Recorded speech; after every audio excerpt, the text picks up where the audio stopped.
A blast of Arctic air swept across most regions in Greece from the beginning of the new year, leading to snowfalls, gale, rainfall and temperature drop. The extreme weather has brought great inconvenience to the locals, like flight delays and traffic disruption. In Thessaloniki, the biggest city in the country's northern part, many flights were delayed or cancelled due to the weather. Late last week, the international airports in the city cancelled 5 flights and 3 other flights were forced to land to another airport.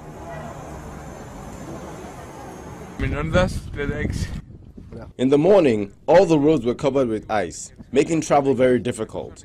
I don't know how the government will deal with these issues, but except for the bad weather, the snowfall turns the city very beautiful and worth touring. The Ministry of Citizen Protection released an announcement calling for a national alert with rescuers standing by to respond to any emergencies. Next, at the Munich airports in Germany, where nature is also taking its toll, as 120 flights were delayed due to heavy snow with grounded planes on the tarmac. Thousands of passengers also faced travel disruptions at the end of the school Christmas holidays. My son is going to Düsseldorf, and we have to remark all the flights. Now he stay here until tomorrow. I still don't know. My flight is at 7:35 and I'm waiting for an update. But I'm flying to Rome and the last flight there at 5 o'clock has already been cancelled, so I'm not very optimistic. I am surprised that it's not worse. It was much worse on the motorway from Austria. It was complete chaos. Unbelievable. It's never taken me 6 hours to get from Innsbruck to Munich. It's the first time in my life. Another flight came in handy for another passenger. I'm lucky my flight seems to be going. With a further 70 flights delayed by an hour or more, personnel also worked hard at de-icing. Heavy snowfall blanketed swaths of southern Germany on Saturday, with the National Weather Service issuing weather warnings covering much of Bavaria and the neighboring southern state of Baden-Württemberg. And in Thailand, the international airport on the island of Koh Samui has returned to normal on Sunday, the 6th of January, after travel disruption was caused by the tropical storm Pabuk, which battered many southern Thai provinces. The airport was forced to close temporarily for 1 day after the storm swept the island across on Friday the 4th, leaving large numbers of passengers trapped at the airport on Saturday. However, as the weather turned sunny on Sunday morning, the number of stranded passengers began to drop from about 1,000 down to just a few hundred as the airport resumed normal operations in the afternoon.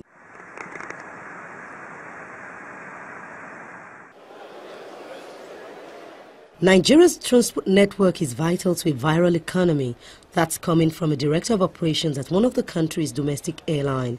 Captain Omoli believes governments must not only invest in aviation, but in all forms of transport. If we don't have the road network, we don't have the rail system, we don't have all the other alternatives, to air transport, it is going to be very difficult for us to move forward. That's the only alternative, because there has to be alternatives, airlines will still be there, and many more airlines will still come in. If you look at our airports, if you bring another airline now, there's even nowhere for those airplanes to park. Do we need to build more airports? We probably just need to expand some of them. The Nigerian Civil Aviation Authority has commenced investigations into the incident involving an Azman Air Lagos-Port Harcourt flight, which occurred late last week. The airline's Boeing 737 aircraft had made an emergency landing at the Port Harcourt Airport, Omagua, after one of its engines reportedly failed. The regulatory agency says its engineers will check the aircraft and talk to the flight crew as part of the investigation process. On the foreign scene, Qatar Airways says it has acquired a 5% stake in China's Southern Airlines as it seeks to establish itself in the Asian aviation market. The state-owned airline said in a statement the deal was part of its strategy to invest in the strongest airlines around the world, but did not specify the cost of the transaction.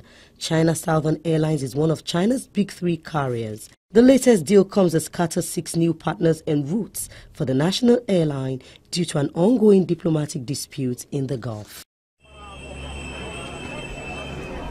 A 4-hour strike by security staff at Berlin's Tegel and Schönfeld airports early this week forced the cancellation of some 55 flights and caused delays.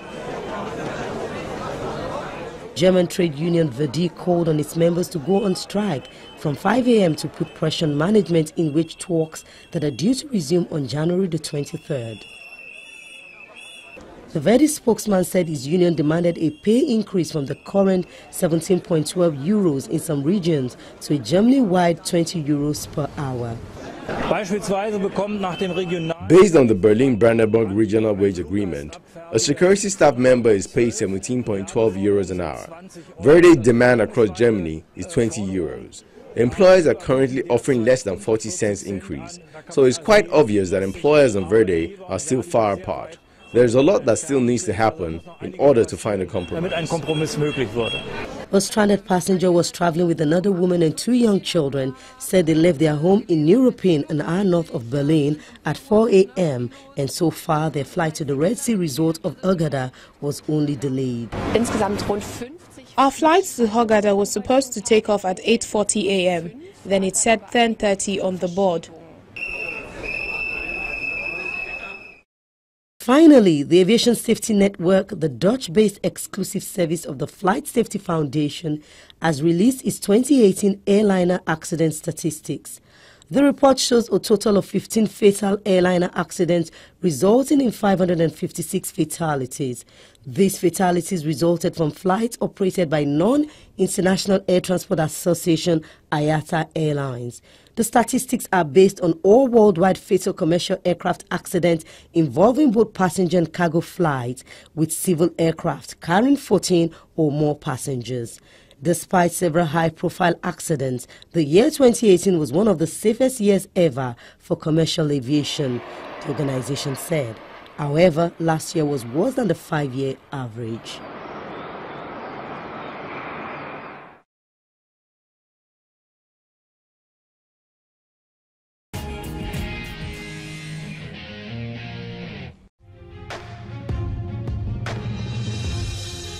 Over the years, many plane mishaps has occurred across the country, increasing the fear of taking flights to different places.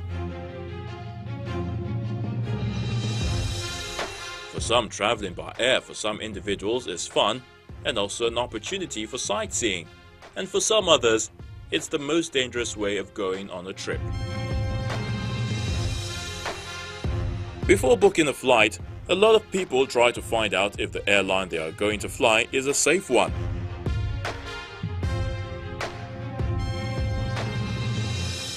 However, it's very difficult to say if an airline is safe or unsafe. What should be of utmost concern to an aircraft passenger is having some level of knowledge of flight safety in case an emergency landing occurs. The first and most helpful step a passenger can embark on is the one taken before the actual takeoff.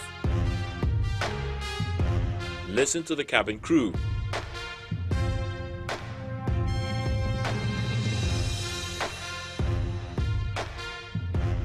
There are several safety tips. The first has to do with the seatbelt. Every passenger on board is expected to fasten his or her seatbelt before the plane takes off.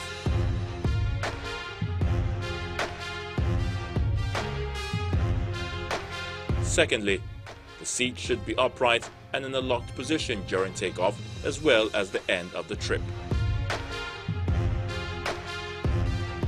Then the emergency exits. Jets and turboprops typically sport an emergency egress in addition to regular doors such as main cabin and/or flight deck door. And for some other aircraft, is the main cabin door closed after a water ditching when the emergency exit may be more appropriate. And when on board, you need to locate the passenger's checklist. Locate all doors and exits on the airline and identify the instructions. Locate emergency oxygen sources and confirm with crew whether automatic masks deploy upon depressurization. Where is the first aid kit? Injuries can happen in flight too.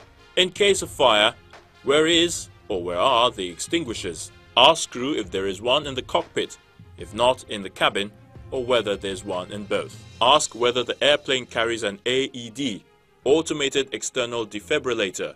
Is there water survival equipment aboard? You should receive a briefing for overwater flights that require it. Survival kit, if there is one, where is it stowed? Likewise, where are all the flashlights kept? Know the whereabouts of flares and other signaling devices. Where is and how do you operate the radio in an emergency?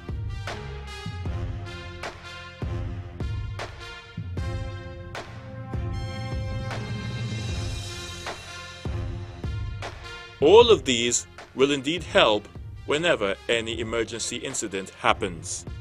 And this is a curtain call on the program. Hope you had a memorable flight with us. See you next week. I'm Bukola Joe Oketumbi.